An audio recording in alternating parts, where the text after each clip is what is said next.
So hey everyone, welcome back to another quick and very interesting tutorial. Where in this quick tutorial, I'm going to show you how you can check your network ping. That's your response time speed of your network. Now you can do it just by using a browser.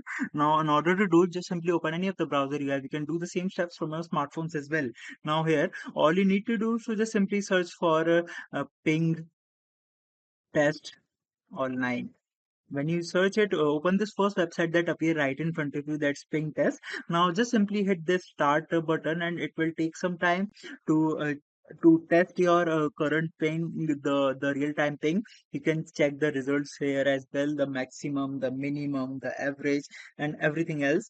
And once it completes the test, it will provide you with the with all the analytics about the ping of your network.